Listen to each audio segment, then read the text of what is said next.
Assalamualaikum warahmatullahi wabarakatuh. Salam sejahtera untuk kita semua. Perkenalkan, nama saya Mirajus Subian Rahmat. Saya adalah dosen program studi D3 Seni Rupa Fakultas Budaya Manajemen dan Bisnis Universitas Pendidikan Mandalika. Pada kesempatan ini, saya akan menjelaskan deskripsi mata kuliah yang saya ampu, yaitu Sketsa 1. Mata kuliah Sketsa 1 merupakan mata kuliah yang dipelajari mahasiswa pada semester ganjil dengan bobot 2 SKS. Adapun capaian pembelajaran mata kuliah Sketsa 1 yaitu: pertama, mahasiswa dapat memahami dan menjelaskan pengertian, sejarah, dan perkembangan sketsa. Dua, yaitu mahasiswa mengetahui alat, bahan, dan prinsip dasar dalam membuat sketsa. Yang ketiga, mahasiswa mampu membuat karya sketsa berdasarkan objek visual secara langsung dengan tema yang beragam. Berikut ini saya akan mendeskripsikan mata kuliah Sketsa 1. Mata kuliah ini memberikan pemahaman dan keterampilan menggambar sketsa berdasarkan pengamatan objek secara langsung. Mata kuliah ini meliputi pengertian, sejarah, dan perkembangan sketsa, pengenalan alat dan bahan, prinsip dasar, serta teknik dalam menggambar sketsa. Kegiatan praktik berkarya sketsa dilakukan dengan berbagai jenis objek menurut sifat dan kompleksitasnya. Evaluasi dilakukan melalui diskusi dan pembahasan hasil karya. Penilaian hasil belajar dilakukan dengan tugas praktik harian, ujian tengah semester, dan ujian akhir semester. Berikut ini adalah materi pembelajaran pada mata kuliah Sketsa 1. Yang pertama yaitu pengertian sketsa, sejarah perkembangan sketsa, dan apresiasi karya sketsa terdahulu. Yang kedua, jenis sketsa, alat dan bahan berkarya sketsa. Yang ketiga, prinsip dasar sketsa, teknik membuat sketsa, dan praktik membuat sketsa. Yang keempat, membuat sketsa menggunakan drawing pen pada media kertas dengan tema objek-objek benda dalam ruangan atau indoor. Yang kelima, membuat sketsa menggunakan tinta bak pada media kertas HVS dengan tema objek di luar ruangan atau objek outdoor. Yang keenam, membuat sketsa menggunakan kombinasi tinta bak dan drawing pen dengan tema perspektif bangunan dan manusia. Spotnya adalah suasana lingkungan di seputaran kampus. Yang ketujuh, membuat sketsa dengan objek, aktivitas, dan suasana pasar tradisional. Yang kedelapan, membuat sketsa bentuk-bentuk bangunan tua dan aktivitas manusia. Spot sketsa di Kota Tua Ampenan. Yang kesembilan, membuat sketsa bentuk-bentuk hewan atau bentuk sangkar dan kandang hewan dan aktivitas manusia di pasar hewan. Yang ke-10, membuat sketsa bentuk-bentuk arsitektur bangunan, ibadah, serta aktivitas manusia. Yang ke-11, membuat sketsa kegiatan bertani atau bercocok tanam dengan spot di lingkungan persawahan. Yang ke-12, membuat sketsa kegiatan nelayan, perahu, dan bentuk-bentuk kegiatan lainnya di pantai. Yang ke-13, membuat sketsa aktivitas manusia dan suasana jalan raya di perkotaan. Dan terakhir, membuat sketsa aktivitas manusia dan bentuk-bentuk alam bangunan di objek wisata. Untuk sistem pembelajaran yang kami lakukan adalah dengan luring atau tatap muka. Untuk metode pembelajaran yang saya berikan diantaranya dengan metode ceramah, kemudian diskusi, praktik, dan tentunya evaluasi. Dengan metode ceramah ini diharapkan mahasiswa dapat memahami dan memperoleh materi secara luas. Dengan metode diskusi diharapkan mahasiswa dapat lebih percaya diri dalam mengembangkan pola pikir yang kritis, aktif, dan kreatif. Selanjutnya adalah metode praktik. Melalui metode ini diharapkan mahasiswa dapat meningkatkan skill atau keahliannya dalam membuat sketsa. Dan terakhir adalah metode evaluasi. Dalam metode ini diharapkan mahasiswa mampu menilai dan mempertanggungjawabkan hasil karyanya untuk selanjutnya bisa mengembangkan diri lebih baik lagi. Untuk mempermudah penyampaian materi, saya menyiapkan bahan ajar berupa slide presentasi, dan saat praktik, saya selalu mendampingi mahasiswa ke spot sketsa sesuai tema yang telah ditentukan. Evaluasi hasil sketsa dilakukan setiap awal pertemuan sebelum praktik dimulai. Untuk sistem penilaian yang saya lakukan meliputi: pertama, aktivitas; kedua, ketepatan teknik, yaitu meliputi warna, proporsi, komposisi, dan perspektif. Yang ketiga, finishing dengan media yang digunakan. Adapun kriteria dan standar penilaian yang dalam mata kuliah ini, yang pertama adalah kehadiran sebanyak 30%, ujian tengah semester sebanyak 20%, tugas sebanyak 20%, ujian akhir semester sebanyak 30%. Kemudian, hasil evaluasi nilai tersebut saya informasikan kepada mahasiswa melalui aplikasi WhatsApp bahwa nilai sudah bisa diakses di Siakat, sehingga mahasiswa yang mendapat nilai yang kurang baik bisa melakukan remedial sesuai dengan kalender akademik. Berikut ini saya akan tampilkan video proses pembelajaran sketsa 1. Mari kita saksikan. Assalamualaikum warahmatullahi wabarakatuh. Waalaikumsalam warahmatullahi wabarakatuh. Selamat siang teman-teman sekalian. Bagaimana kabar? Alhamdulillah baik. Sehat ya, alhamdulillah. Semoga kita selalu dalam keadaan sehat walafiat. Baik, selamat datang kembali di mata kuliah sketsa 1. Dalam hari ini kita akan membahas mengenai prinsip dasar dan teknik berkarya sketsa. Sebelumnya, mungkin absen bisa dijalankan sambil jalan ya. Ya. Baik, sebelum masuk ke materi, saya akan melakukan kita istilahnya refleksi diri dulu. Kita refleksi dari materi yang sebelumnya. Materi minggu lalu kita sudah mempelajari tentang apa saja ya? Tentang ada jenis sketsa, kemudian apa lagi? Pengenalan alat dan bahan, ya, fungsi sketsa. Ada yang masih ingat kira-kira materi yang dulu apa jenis sketsa? Ya, Tiwi. Sketsa sebagai seni murni dan sketsa sebagai fungsi media bentuk. Ya, jadi ada dua jenis sketsa ya pada umumnya yang kita ketahui, yaitu sketsa sebagai sebuah seni murni dan sketsa sebagai studi bentuk atau anatomi, kemudian studi arsitektur, sketsa seperti itulah. Kemudian yang kedua, kemarin kita membahas tentang alat dan bahan dalam membuat karya sketsa. Siapa yang bisa menyebutkan alat dan bahan dalam membuat sketsa? Ada? Iya, Wia. Apa alat utama dalam membuat sketsa? Kuas. Ya, kuas. Ya. Satu lagi. Kertas. Ya, jadi ada 3 ya alat utama. Yang pertama yang kita gunakan adalah kuas, kemudian ada tinta bak atau tinta Cina, kemudian ada kertas HVS ya, itu untuk kita bisa belajar dari awal atau pemula ya. Baik, saya lihat teman-teman sudah memahami artinya materi-materi yang sudah saya sampaikan minggu lalu. Selanjutnya kita masuk pada materi kita hari ini, yaitu lebih jauh lagi mengenal tentang prinsip dasar yang harus terpenuhi dalam membuat karya sketsa, kemudian bagaimana teknik kita dalam membuat karya sketsa. Ya. Jadi apa pentingnya kita memahami prinsip dasar membuat karya sketsa, yaitu untuk menciptakan kesatuan dalam sebuah karya seni, atau dalam hal ini kita terfokus pada karya seni sketsa. Nah, dalam prinsip dasar sketsa itu sebenarnya terbagi menjadi beberapa bagian, yaitu diantaranya adalah kesebandingan atau proporsional, kemudian fokus perhatian atau center of interest. Kemudian pada karya seni rupa salah satu prinsip yang perlu dipahami adalah prinsip keseimbangan. Itu penting ya untuk dimengerti oleh teman-teman dalam membuat karya seni. Kenapa penting? Pada dasarnya keseimbangan itu tidak bisa diukur, tapi bisa dirasakan. Nah, ini sudah pas belum? Sudah sesuai belum? Nah, itu namanya kita merasakan keseimbangan di situ dalam karya kita. Oke.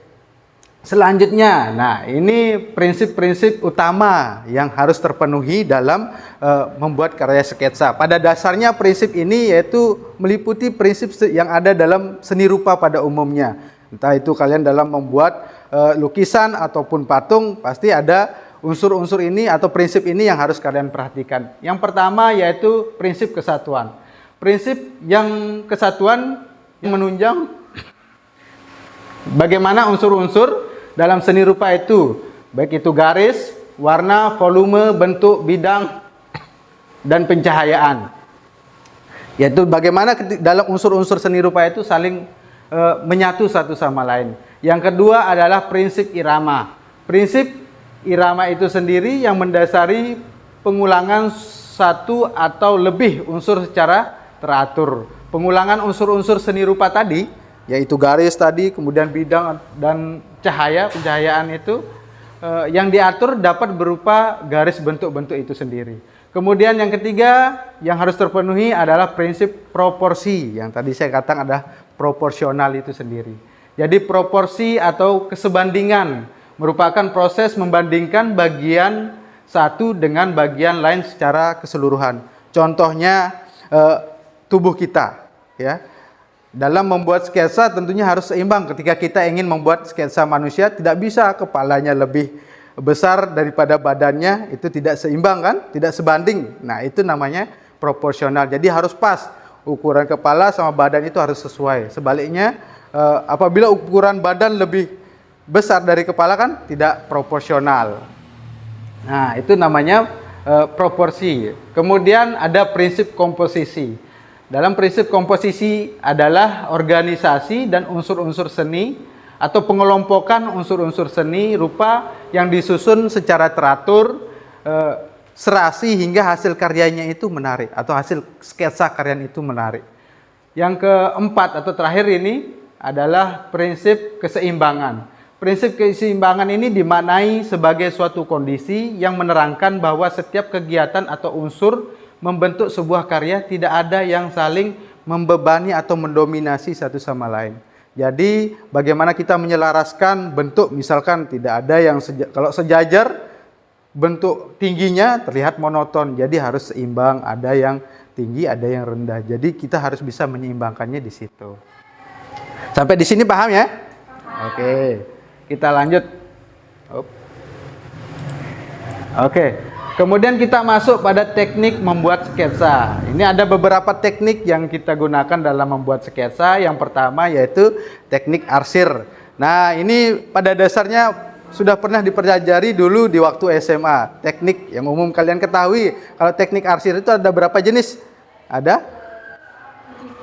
2. Dikasih kode ya. 2. Jadi ada teknik arsir satu arah dan teknik arsir silang. Nah, jadi ini kalau arsir udah umum diketahui ya. Kemudian selanjutnya ada teknik Dussel. Nah, ada yang pernah tahu teknik Dussel? Apa nama lain dari teknik Dussel? Ya, teknik Dussel itu adalah teknik gosok. Jadi perbedaan yang mencolok antara teknik arsir dan teknik Dussel ini adalah sama-sama diarsir dulu pada dasarnya. Kemudian digosok seterusnya, tapi hasilnya itu lebih kelihatan halus dari teknik arsir ya. Dussel itu lebih terlihat halus. Selanjutnya ada teknik blok. Ya, teknik blok itu seperti gambar di atas, tidak ada pencahayaan, jadi hanya full color gitu, hanya satu warna. Selanjutnya ada teknik perspektif. Ini teknik dalam dalam kita menentukan sudut pandang, membentuk arah bangunan ya, biasanya kita terapkan perspektif. Selanjutnya ada teknik pointillist atau teknik titik-titik ya, mantap. Dan terakhir itu ada teknik akuarel. Akuarel ini kita biasanya menggunakan cat air ya. Oke, selanjutnya langkah global dalam membuat sketsa secara langsung. Yang pertama yaitu mengamati objek. Nah, sebelum mengamati objek, ini kita menentukan objek. Jadi ada langkah utamanya yaitu menentukan objek, kemudian mengamati objek, baru setelah itu kita menentukan sudut pandang atau jarak pandang yang ideal menurut kita dalam menggambar sketsa. Baru selanjutnya nanti kita akan praktik ya, kita akan praktik membuat sketsa. Mungkin selanjutnya kita masuk pada sesi praktik. Sebelumnya ada yang mau ditanyakan? Ada. Ya, Uya. Bagaimana cara kita menempatkan objek nyata yang kita lihat dalam gambar? Ya, jadi cara utamanya itu adalah tadi itu kita mengamati objeknya, menentukan objek yang akan kita gambar dulu, baru kita melakukan mengamati. Mengamati tujuannya itu agar kita mengetahui struktur atau karakter objek yang akan kita gambar seperti ini. Nah, kita lihat apa namanya bunga ini karakternya seperti apa, potnya seperti apa, kemudian pencahayaannya dari mana, bagaimana ukurannya yang ideal, baru kita coba implementasikan dalam media gambar kita. Baik, itu saja ya. Selanjutnya kita akan masuk sesi praktik. Jadi silakan bagi teman-teman sekalian untuk mengeluarkan alat dan bahan itu yang sudah saya pesan ya seminggu yang lalu. Jadi silakan keluarkan alat dan bahannya.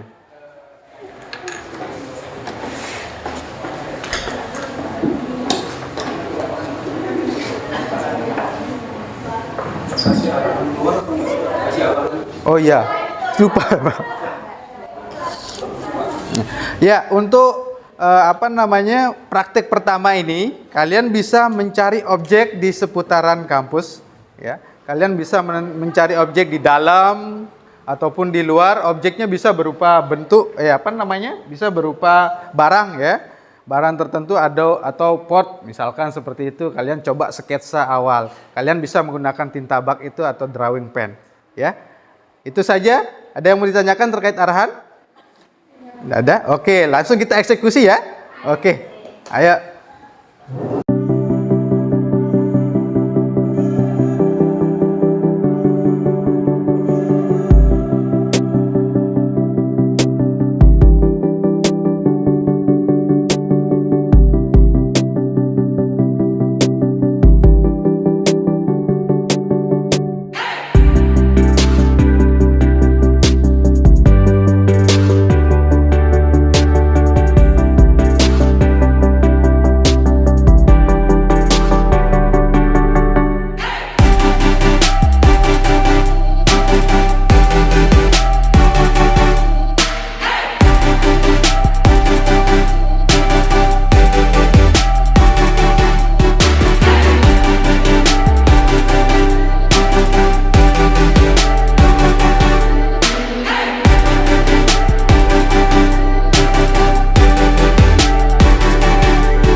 Oke, gimana hasil sketsanya? Lumayan. Oh, capek, panas ya? Iya, kalian nyeket di tengah tengah jalan gimana enggak panas. Jadi cari objek yang yang bagus ya. Tapi gimana? Pengalaman pertama membuat sketsa gimana? Seru ya? Ya, alhamdulillah. Susah-susah gampang. Tapi bisa ya. Nah, sekarang kita coba akan melakukan evaluasi terkait hasil karya ini. Karya pertama ini ya. Coba kita lihat. Pertama punyanya si Amrina Rosyada. Nah, ini hasil karyanya sudah bagus. Nah, ini yang dikatakan tadi proporsinya bagus. Ya, sudah sesuai bentuk, ukuran medianya segini, dia tidak terlalu besar. Kemudian pas juga pewarnaannya. Kemudian ada itu yang membentuk karakter, ada uniknya, ada karakternya muncul, dia mencoba mengekspresikan dirinya di karya sketsa. Nah, jadi ini yang bagus ya dalam membuat karya sketsa. Jadi luangkan emosi ya, ekspresi kalian di karya sketsa ini. Selanjutnya ada Wia coba menggambar. Ini teknik yang digunakan menggunakan drawing pen ya. Menggunakan drawing pen dia menggambar atau membuat sketsa di lorong kampus sepertinya nih ya. Jadi kalian bisa menangkap enggak? Kalau kita biasanya walaupun coretan-coretan kasar, kita bisa tangkap perspektifnya dapat. Hanya saja kurangnya dia di mungkin terang gelapnya arsiran perlu ditingkatkan ya, mengarsir, tapi overall bagus. Sudah bagus. Oke, ada lagi yang laki-laki nih, pengen saya lihat. Mana? Ini dah nih. Nah, si Rifki, ya Rifki nih ya. Ini lucu ini. Jadi ini karya Rifki. Ini yang bisa dibilang kurang proporsional, ya. Dilihat dari cara menggunakan payung. Mungkin dia nyeket orang tadi lewat ya, lagi menggunakan payung. Ya, tapi harus lebih berani lagi dalam memainkan warnanya.